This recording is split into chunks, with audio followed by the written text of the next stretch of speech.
Et oui, on continue cette matinale spéciale élection américaine avec une série d'invités exceptionnels qui nous ont fait le plaisir de tous accepter de participer. Et donc on continue avec des invités géniaux d'expertise et on a besoin de leur expertise pour analyser ce moment historique, cette grande victoire. Le général de Lavarde a d'ailleurs très bien résumé. C'est pas une simple victoire de Donald Trump, il y a 5 victoires. Une victoire sur les élections en elles-mêmes, vu qu'il est élu président, le vote populaire, l'administration qui deviendra républicaine.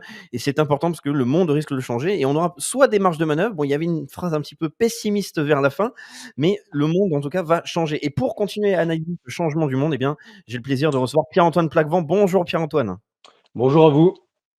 Donc Pierre-Antoine qui a l'air en meilleure forme que nos autres intervenants. Je ne sais pas s'il a participé comme d'autres invités au marathon de la nuit sur différents médias. Donc en tout Ah cas, non, on ah voilà, non, donc c'est en pleine facile. En plus, forme. j'arrive en dernier, donc c'est facile de. Mais en tout cas, en pleine forme pour analyser la situation. Donc, tout d'abord, première question, bien évidemment, Pierre-Antoine, vu que maintenant on a la réponse, on sait que Donald Trump est le nouveau président des États-Unis. Un commentaire sur le résultat des élections?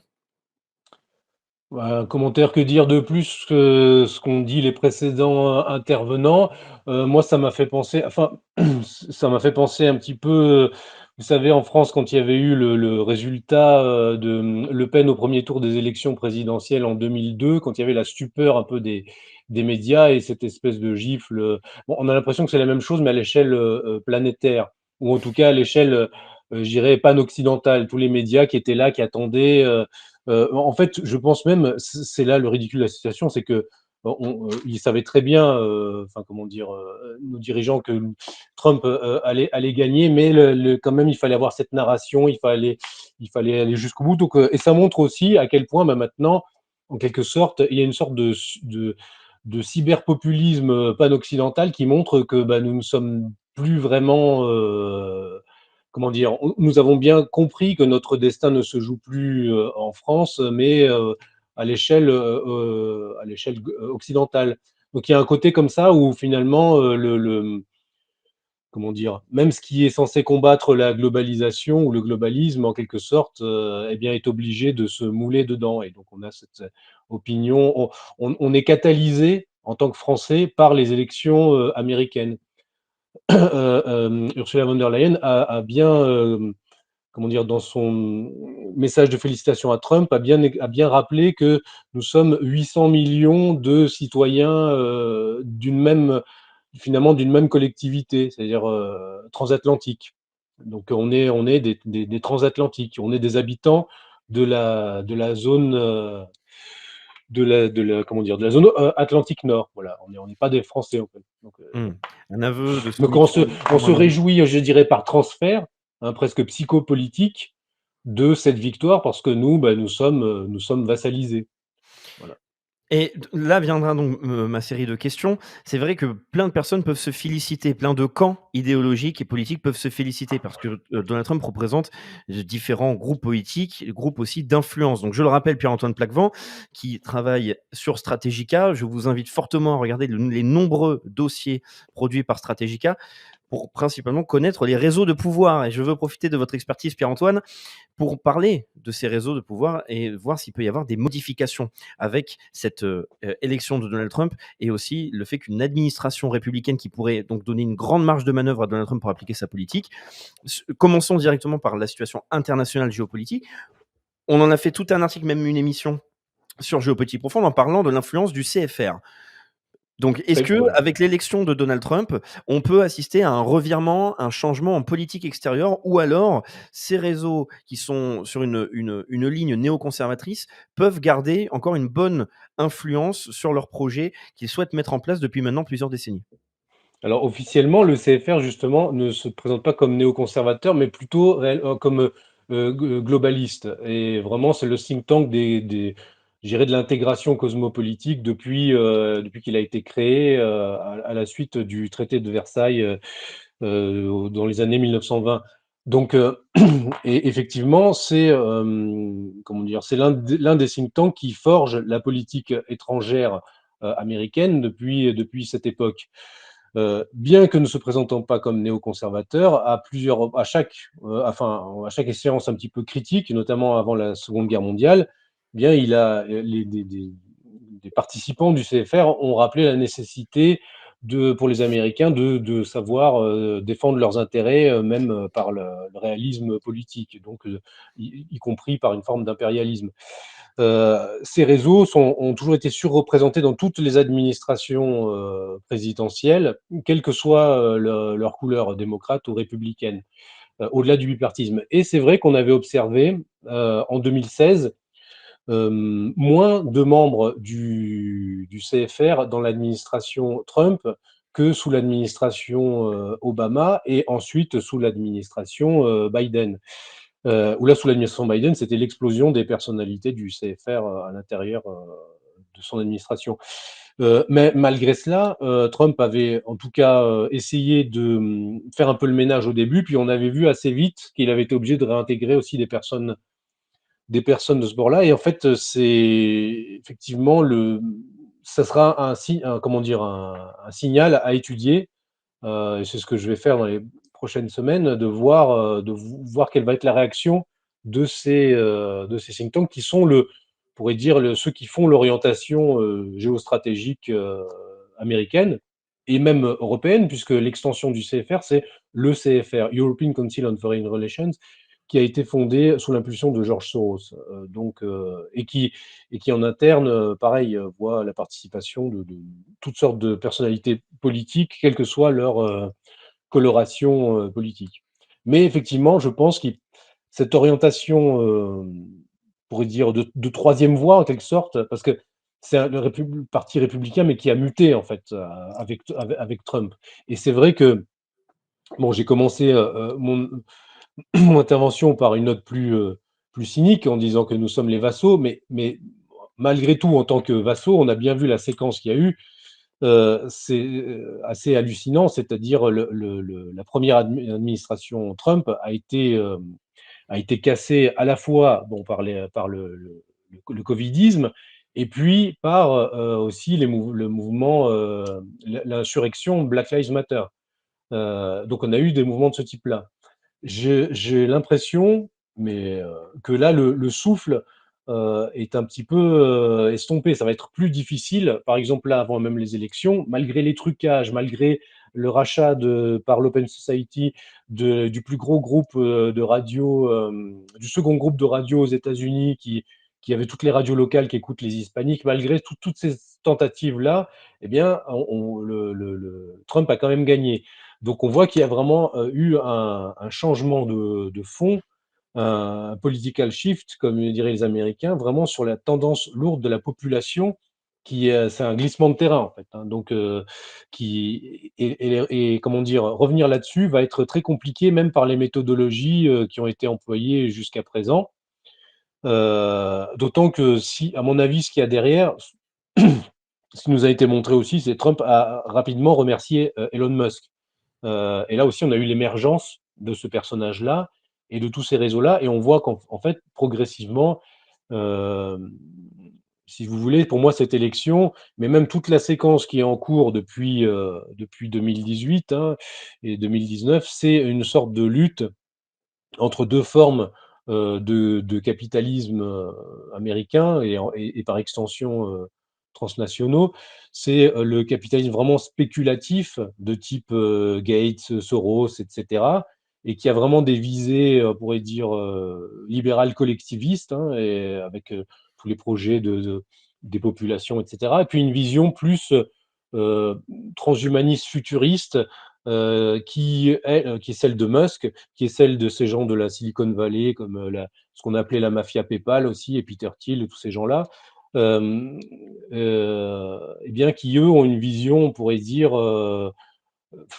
plus conservatrice en quelque sorte, à la fois transhumaniste et conservatrice, c'est-à-dire qu'ils pensent qu'il faut conserver des poches de normalité pour construire le monde transhumaniste, et qui, par exemple, sur la question de la dépopulation, ont des positions inverses. Je pense qu'au contraire, qu'il y ait plus d'humains. C'est la vision classique du capitalisme. Il faut plus de consommateurs, plus de producteurs, c'est une vision classique de la Puis même, puissance, en fait, voilà. excuse-moi Pierre-Antoine, il faut le dire, vous avez cité Elon Musk. Elon Musk lui-même, étant donné qu'il soutient Donald Trump, dans sa communication, lui parle constamment d'une crise démographique mondiale. Pour Oui, lui, c'est tout à un fait. problème qu'il faut combattre, c'est qui va Oui, totalement à l'opposé des discours de personnes comme Bill Gates qui font partie de ceux qui pourraient dire qu'on est peut-être un peu trop nombreux, qu'il faut faire attention et donc il oui, c'est faudrait ça.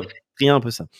Mais parce que vous avez 2, c'est finalement, oui, je pense une division ces élites, entre le projet vraiment mondialiste pur, qui déjà, comment dire? Considère, le monde comme une seule, unité politique. Il faut arriver à rejoindre, le à faire du comment dire? À créer un si on veut créer un État mondial, logiquement, il faut créer un corps politique mondial, et ce corps politique, bien, il faut qu'il soit pas trop étendu, et donc, il faut réduire la taille de la population. Voilà, et ils ont un rapport, je dirais, transnational et de classe, avec les autres populations. Donc ils se disent: «Voilà, combien il y a d'humains? Il y en a trop. Nous, on est une hyperclasse. Comment est-ce qu'on peut gérer tout cette, parce que plus les populations sont nombreuses, plus l'hétérogénéité politique est grande, et plus ça fait des sous-systèmes en quelque sorte au système mondialiste qui sont difficiles à gérer, avec justement, des révoltes en cascade, une forme de gilet jaunisation de ce nouveau prolétariat mondialisé. Donc il faut arriver à contenir cette population-là. Les gens comme Musk sont plus territorialisés, comme Trump, hein, d'ailleurs, hein, de par la forme même de leur capitalisme, qui est un capitalisme techno-industriel, ou dans l'immobilier comme Trump. Et en fait, les gens comme Musk sont, l'émanation, parce que évidemment on crée des personnages, hein, c'est comme Soros, enfin, il y a la personne, mais il y a le réseau derrière. Ce qui compte, c'est un homme seul ne fait rien.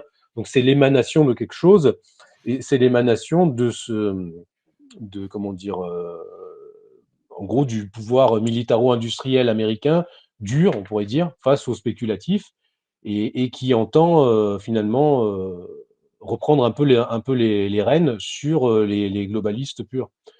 Donc, quelque part, c'est intéressant parce que ça va reterritorialiser, les choses, et ça va nous forcer, nous aussi, c'est comme, je dirais, le poutinisme en Russie, c'est comme, l'orientation chinoise actuelle, eh bien, ça comment dire? Le nationalisme des autres, va nous pousser, nous-mêmes, à nous recentrer, pour ne pas tout simplement être déchiquetés, et pour ne pas imploser. J'avais parlé avec Nicolas Stocker, et peut-être avec vous aussi, je crois, on était dans une émission ensemble, l'idée de désoccidentalisation du monde qui s'accompagne d'une déwokisation de, l'Occident. Et on voit maintenant même des transhumanistes, je dirais même les le sous-appareil transhumaniste hexagonal, avec son personnel, du type Laurent Alexandre, qui nous explique maintenant, voilà, il faut stopper l'immigration, et cetera, même Manu Militari, Et il parce a que dit ça, c'est il a dit pour combattre l'ultra-droite. Il a dit il pour faut combattre utiliser bah, le oui, nez, bah, évidemment, il faut bah, oui, parce qu'il faut déporter il des faut qu'il y ait Africains pour combattre l'ultra-droite. faut toujours qu'il y ait pire, hein, c'est si c'est c'est comme le virus, quoi. Je vous empoisonne, mais c'est parce qu'il peut y avoir pire, voilà. Bon, ben, c'est la même chose là. Là, il faut qu'il c'est au risque de l'ultra-droite, mais en fait, c'est logique. Mmh. C'est ce qui s'est passé avant la Seconde Guerre mondiale. Au risque de l'ultra-droite à l'époque, du fascisme, les Américains, et y compris donc même les globalistes type CFR, et les gens comme Mackinder expliquaient maintenant le libéralisme ne peut pas comment dire, se laisser, concurrencer par des systèmes illibéraux. Donc le libéralisme lui-même doit devenir autoritaire. Et on a finalement dans l'histoire, hein, c'est des cycles en fait, hein, un balancier entre, je dirais, libéralisme, type société ouverte, et puis un libéralisme plus, impérialiste, ou plus, ou protectionniste à des moments. Après, sachant qu'il y a aussi une chose qui est à prendre en compte, c'est que il y a toujours eu cette tendance aux États-Unis, à chaque crise, l'émergence de l'isolationnisme. Mais le problème, c'est que l'isolationnisme bute sur les élites américaines elles-mêmes et sur leurs intérêts, en fait, il faudrait transformer complètement la société américaine, et vraiment, et en fait, il y aurait les moyens de faire ça, de créer, enfin, je veux dire, l'Amérique, c'est un monde en soi. Il pourrait vraiment être, autarcique, avec, mais ils auront, comment dire, toujours besoin le capitalisme a toujours besoin comment dire? De ressources à exploiter et d'un marché extérieur. Donc en fait, eh bien, si c'est plus l'Europe, si c'est plus l'Eurasie, il faudra que ça soit l'Amérique latine, et voilà. Donc il y aura toujours, c'est ça le réalisme aussi, c'est que, malheureusement, il y a toujours des dominants et des dominés. Mmh. Donc, et là, le problème, c'est que nous, Européens, on devient mais c'était déjà le cas en 2016 avec l'élection de Trump. Mais on redevient le seul bastion, en quelque sorte, le dernier bastion, du globalisme politique pur, avec la France en tête, puisque la France, c'est vraiment la tête politique de l'Europe et c'est pour ça qu'on a Macron chez nous. Donc ça devient vraiment le repli, ça va devenir à l'échelle, on pourrait dire cosmopolitique, c'est presque la république de salauds des mondialistes, quoi. Ils vont se replier là-dessus et donc ils vont nous faire prendre cher, je pense. Mmh. Mais parce qu'ils n'ont pas le choix, en quelque sorte. Donc voilà.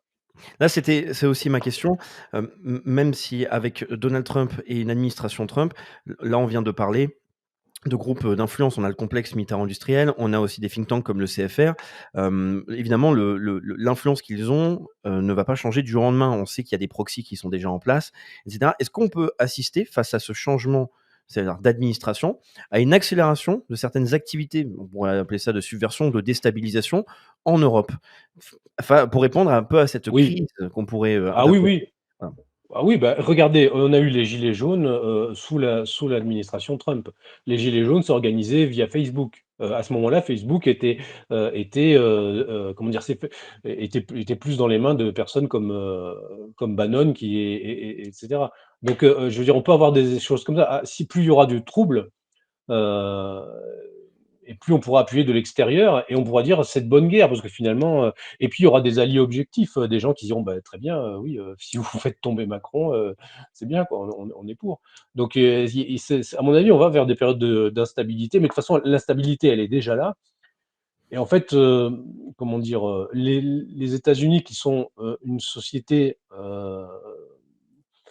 culturellement instable, parce que culturellement hybride, hein, et constituée de toutes sortes de populations, hem, comment dire? Ont toujours reporté leur, crise, sur l'extérieur et sont ensuite venus se présenter comme libérateurs. Voilà et puis, vous avez cet affrontement qui là traverse l'histoire, entre, thalassocratie, donc les puissances, qui tiennent l'océan mondial et puis tellurocratie, les puissances, enracinées en Eurasie et ça c'est depuis le 19e siècle, avec la tentative napoléonienne, vous avez, des tentatives d'essayer de créer une sorte d'empire européen, finalement pour être, un peu entre les 2. C'est ce qu'a tenté de faire Napoléon et à chaque fois c'est ce qu'a tenté de faire Hitler. En gros, c'est ce que tentent de faire maintenant les libéraux, globalistes, enfin euroglobalistes. Hem, mais ces tentatives échouent à chaque fois parce que, finalement l'Europe se trouve, sur le pourtour, de l'Eurasie, sur ce territoire que les géopolitologues anglo-saxons appellent le Rhineland et finalement, c'est un territoire disputé entre, bah, l'Amérique, hein, et puis l'Eurasie politique. Voilà et donc là, le système actuel, il est polarisé entre, États-Unis et Chine. États-Unis et Chine est notamment, surreprésentée au sein aussi des institutions internationales, hein, type ONU. C'est pour ça que d'ailleurs, les Russes et Chinois essayent toujours d'utiliser l'institution internationale dans le bras de fer, avec l'Occident. Voilà et nous, Européens, le problème, c'est qu'on se retrouve, soit on est, comment dire? Comme on n'a pas développé ce qui avait été commencé à être fait à l'époque, de Schröder et Chirac, l'axe Paris-Berlin-Moscou, comme ça a été, cassé et bien maintenant on se retrouve comme, bélier et pare-choc, des Américains. Voilà. Mmh. Donc, est-ce qu'ils vont maintenant, se désengager et cetera? Franchement, je ne vois pas comment et donc je reviens à cette idée que l'isolationnisme n'a jamais été possible jusqu'au bout, aux États-Unis. Il a toujours été un thème de mobilisation électorale, voilà, de mobilisation des populations, de populisme, en fait, mais à chaque fois, il a été rendu impossible. Vous savez, le mouvement America First, enfin, quand Trump parle d'America First, au départ, c'était, un mouvement dans les années 30 aux États-Unis avec des gens comme l'aviateur Lindbergh qui justement étaient des pacifistes. Ils disaient: «On ne doit pas rentrer en guerre à l'époque, avec, l'Allemagne parce que ça serait, une perte pour les Américains» et finalement, eh bien, finalement tout a été fait pour que la guerre arrive quand même et donc en fait, je dirais les Euro-Américains sincères, heu, beh, c'est toujours difficile, d'arriver à une entente réelle pour des raisons presque, je dirais, presque de physique, politique, géopolitique. C'est qu'on n'est pas le même continent, c'est il y a aussi cet ADN quand même américain d'avoir une mission universelle et d'avoir aussi ce comment dire? Dans le fond, l'Amérique s'est quand même construit sur le rejet de l'Europe, sur l'idée que bon, l'Europe avait échoué dans sa forme de christianisme, catholique, donc on va refonder une nouvelle cité. C'est pour ça qu'il y avait toutes les sectes évangéliques et autres qui sont allées en Amérique, parce qu'il y a ce rejet de la romanité. Il faut aussi comprendre ça. C'est-à-dire que il y a quand même dans l'ADN, même je me rappelle, des gens comme Steve Bannon avaient produit des films qui montraient, des films comment dire, documentaires, qui montraient comment finalement à chaque fois l'Europe retombe dans l'abîme du nationalisme et qu'à chaque fois finalement l'Amérique nous sauve de ça, sous la version que ce soit sous sa version, alors il y a la version, comment dire? La version multicolore, et puis, la version, donc globaliste, société ouverte, puis il y a la version la plus, paternaliste, évangéliste, c'est: «On vous sauve de vous-même», hein, je sais pas, c'est Mmh. donc il y a un peu ce côté-là. Donc bon, beh, si on veut continuer, comment dire? À être infantilisé et à vivre, en regardant Netflix et en attendant, comment dire? D'être sauvé par les Américains. Et il y a quand même regardez vous vous rappelez la cérémonie des Jeux olympiques? Tout était horrible dans la cérémonie des Jeux olympiques, sauf Tom Cruise à la fin qui est arrivé comme une sorte de comme une sorte de dieu et qui est arrivé comme ça au milieu de l'enfer, français, quoi. Il est arrivé comme ça depuis le ciel et puis après il repartait vers où? Il partait vers Los Angeles, le pays où sont les anges, vous voyez?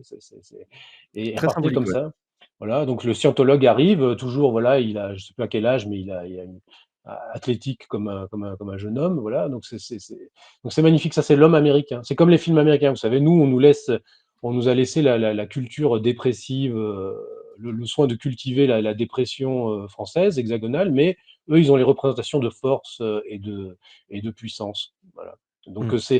bien, je pense que là, il y a quand même quelque chose alors peut-être que justement, une certaine forme, en tout cas dans le discours d'isolationnisme américain, devrait nous permettre, nous, de nous recentrer sur nous-mêmes et dire: «Bon, bah, c'est bien, vous êtes des Américains, nous, on est des Européens». Voilà. On va devoir redevenir des Européens. Mmh. Dernière question, Pierre-Antoine, avant de recevoir notre dernier invité, qui est Pierre Oui, Jovanovic. Vous avez publié un ouvrage avec Youssef Indy qu'on a reçu tout à l'heure, édité par Contre-Culture en collaboration avec Stratégica, Israël et la guerre mondiale des religions. Vous avez parlé de là d'une oui, nouvelle polarisation, États-Unis-Chine. Mais que oui. va devenir la situation au Proche-Orient selon vous rapidement Beh, avec justement, je pense que c'est assez téléphoné, c'est-à-dire que, mmh, bon, maintenant, vous avez cette moi, j'appelle ça la tronçonneuse géopolitique, quoi, qui vise justement à séparer, tout le sous-continent, européen de l'Asie. Donc ça a commencé en Ukraine, maintenant ça va peut-être se stabiliser. Justement, Trump va en plus pouvoir se présenter comme un homme de paix, alors que finalement, bon, bah, l'Ukraine est maintenant exsangue, donc forcément, à un moment donné, il fallait bien mettre une pause.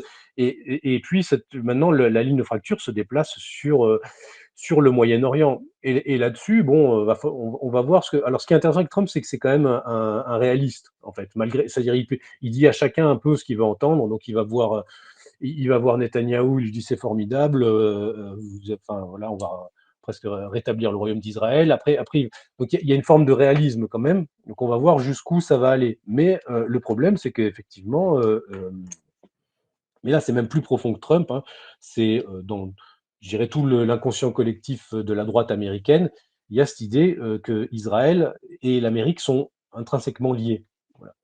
Dans ce livre, donc coécrit avec, Youssef Indy, nous montrons en fait, de quelle manière, à l'inverse, dans les représentations, que ça soit, qu'on pourrait qualifier en fait de judéo-protestantes, que ça soit dans la mystique, dans la théopolitique ou la métapolitique, du sionisme millénariste, qui est le sionisme qui a pris le pouvoir maintenant en Israël, ou bien chez les sectes évangéliques américaines, il y a cette idée de, ce que Carl Schmitt appelait à l'époque le préjugé anti-romain.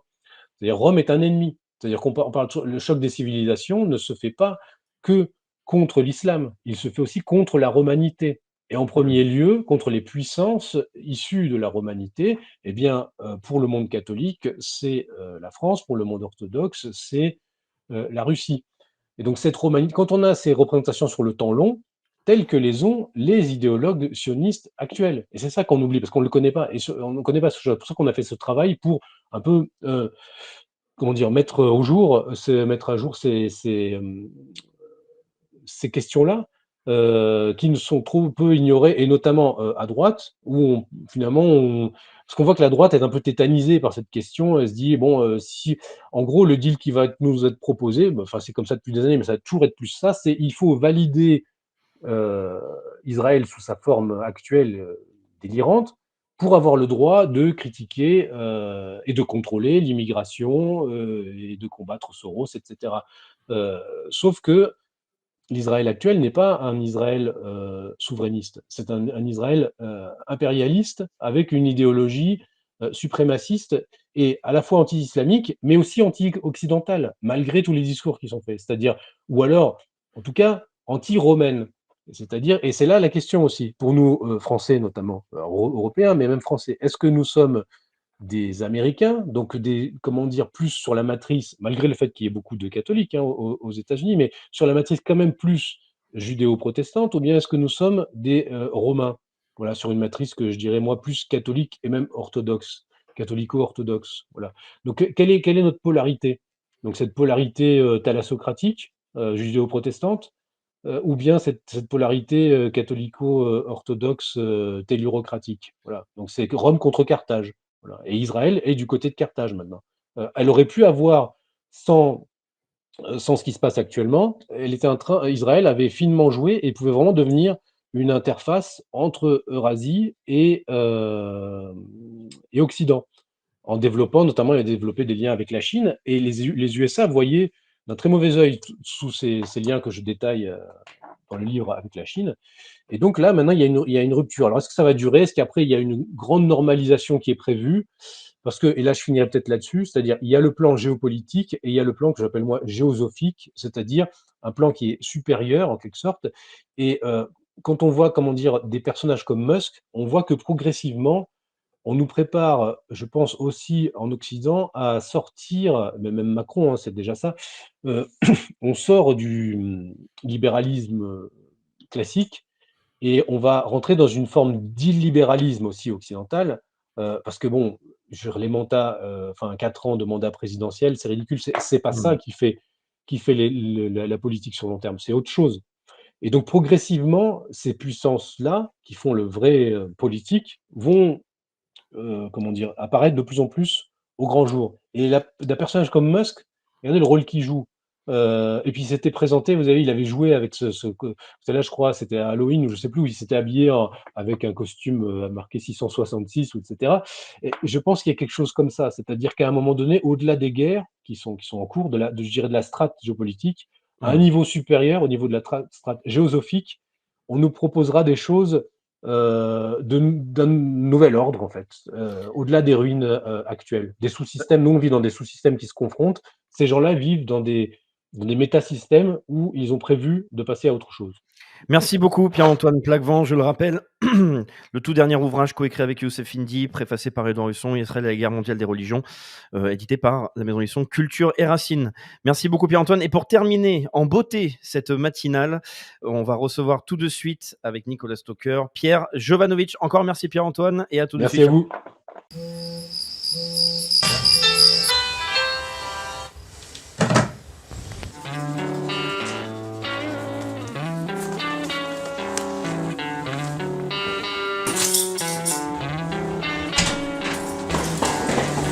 Malgré la routine de la vie quotidienne, on peut trouver un autre univers dans la lecture. Un livre est une amitié, comme disait Proust. Il nous accompagne partout et nous transporte plus loin que nous pouvions espérer. Ça semble un peu cliché dit comme ça, mais oui, la lecture change la vie. C'est pourquoi avec Géopolitique Profonde, on vous propose notre revue mensuelle. En plus d'avoir les meilleures expertises sur les sujets essentiels de notre société, il y a aussi des solutions financières pour s'émanciper du système. On essaie de changer la vie de ceux qui nous lisent, intellectuellement comme matériellement. Quand les intérêts rencontrent la sympathie, c'est souvent une nouvelle amitié qui commence. Car on n'est pas là pour vous raconter des histoires, mais pour vous aider à écrire la vôtre.